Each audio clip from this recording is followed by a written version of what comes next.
On July 8, 1947, the United States military reported that it had recovered a flying disc from a ranch in New Mexico.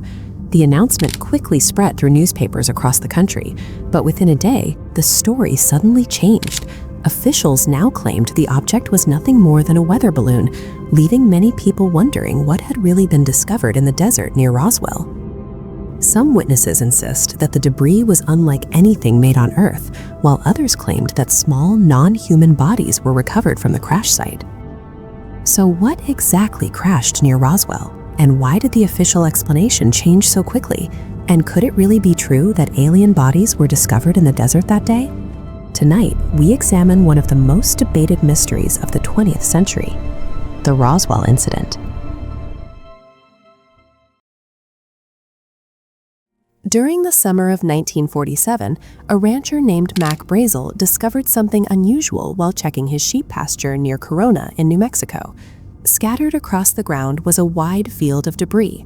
Brazel later reported that the area was covered with strange materials, unlike anything he had seen before. He explained that some of the pieces were thin sheets of silvery metal that were extremely lightweight but difficult to bend or break.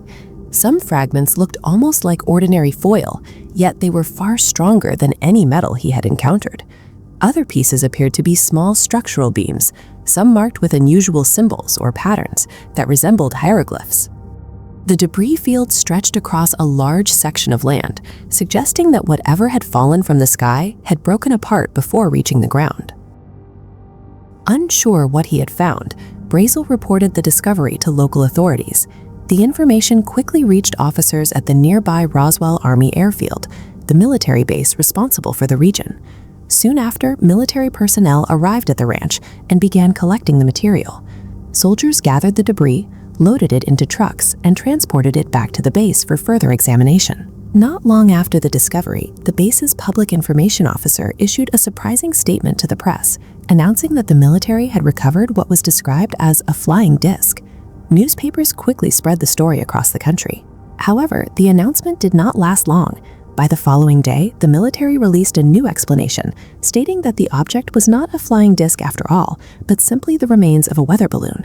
This sudden change in the official story raised questions almost immediately, and for many people in Roswell, the strange debris and the rapid shift in the explanation suggested that something far more mysterious might have been found in the desert. After the debris was recovered, rumors quickly began spreading throughout the Roswell area. Several locals reported that the materials scattered across the desert did not resemble parts of any conventional aircraft.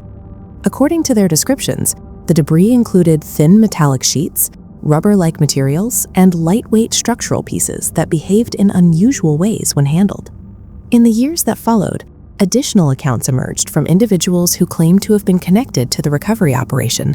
One of the most widely discussed testimonies came from former mortician Glenn Dennis. Dennis later stated that shortly after the incident, he received unusual calls from the Roswell base, asking about small sealed coffins. He said the requests seemed strange, especially since the military never explained why such coffins would be needed. And years later, Glenn Dennis spoke publicly about what he experienced, describing details that added even more mystery to the case. They definitely weren't humans as we know humans, but they could be from another planet Earth. The doctors were explaining this, that they couldn't be from our planet. They had to be an alien or had to be something else, but not in our planet. In fact, they said the skin would look like they could almost see through it, almost transparent. The ears, like I think I stated to you, that the ears, there was a couple of small orifices, one on top of the other, with two little lobe flaps, one over the other. The nose was only a couple of very small orifices, holes right there, just above the lip line. But it had, there wasn't anything covering it, and it was just like two small indentations there, and that was it. Another figure often mentioned in the Roswell story is Jesse Marcel, an intelligence officer stationed at Roswell Army Airfield. Marcel had taken part in collecting debris from the ranch, and decades later he claimed that the material recovered in the desert did not resemble parts of any weather balloon he had previously seen. Over time, additional rumors appeared, suggesting that more debris had been discovered at another location not far from the ranch. According to these accounts, the military quickly secured the areas, removed the materials, and restricted access to anyone outside the operation. In the decades that followed, the U.S. government continued to maintain that the object recovered near Roswell was related to a balloon project. Even so, the secrecy surrounding the event, combined with conflicting witness accounts, kept the mystery alive. What had begun as a local incident gradually turned into one of the most debated UFO cases in modern history. For many years after the incident, the official explanation remained simple. The debris recovered near Roswell had come from a weather balloon. Decades later, however, the U.S. government released more detailed reports, offering a different explanation. According to these reports, the material found in the desert was actually part of a classified Cold War project known as Project Mogul. During the early years of the Cold War, the United States was searching for ways to detect possible Soviet nuclear tests. Scientists working on Project Mogul developed high-altitude balloon systems equipped with microphones and sensors designed to float at extreme altitudes and listen for sound waves produced by nuclear detonations thousands of miles away. Because the program was highly classified, military officials could not publicly reveal its true purpose. When debris was discovered near Roswell, describing it as a simple weather balloon was considered an easier explanation at the time.